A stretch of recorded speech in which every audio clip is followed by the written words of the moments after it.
A Maré é uma comunidade que surge, um bairro que surge a partir da Baía de Guanabara, né? Que talvez seja o ponto mais frágil desse processo todo que a gente está vivendo. Atrás ele veio como triagem.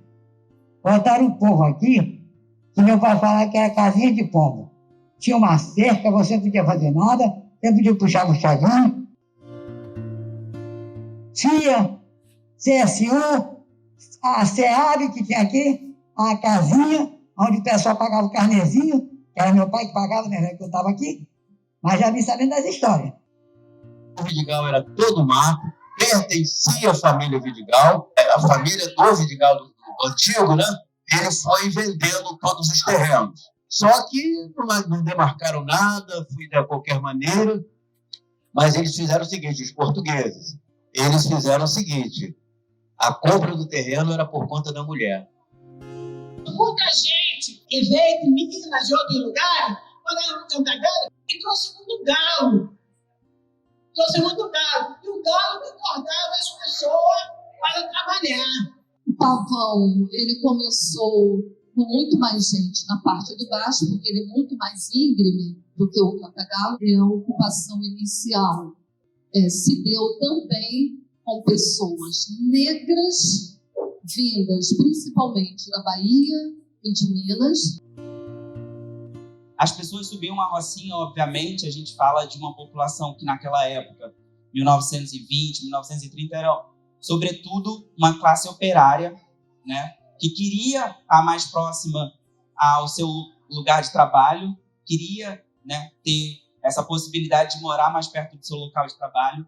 Só que hoje a gente está falando de uma Rocinha que está no seu limite. A gente já teve vários momentos aqui da Rocinha, de luta, né? De luta na Rocinha. E a gente tem que começar a botar o pé no chão, né? As nossas questões são as questões de uma cidade que não está planejada, né? É planejamento urbano. Tudo tem uma mesma raiz, que é esse abandono, essa falta de investimento da favela, né? No ponto periférico, que faz com que as pessoas tenham que subir, ocupar as encostas, e essas mudanças climáticas, fruto do nosso excesso de consumo, e essa tentativa, né, de remoção velada.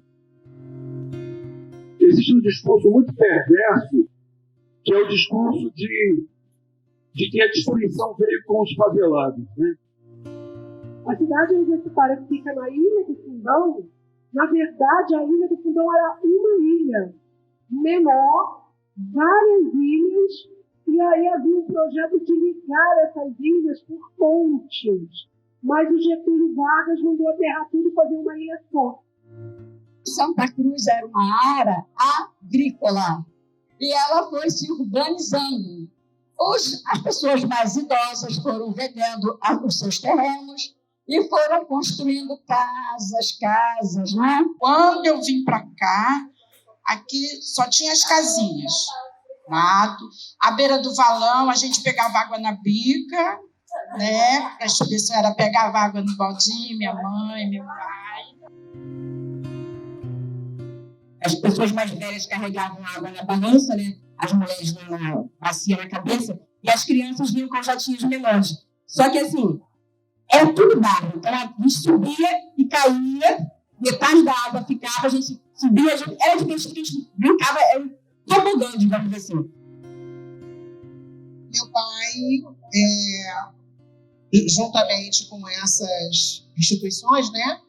A igreja, a Nossa Senhora da Paz também, a Casa Nossa Senhora da Paz e a Igreja Luterana, resolveram fundar a associação. E fundaram a Associação do Cantagalo. As favelas, as comunidades carentes é que vão atrás, né?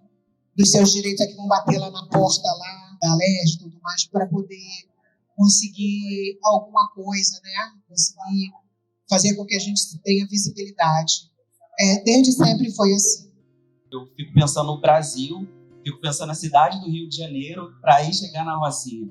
Eu acho que a gente tem que sempre lembrar o discurso que envolve pensar terra no país que a gente vive é o discurso e é o diálogo que mais mata.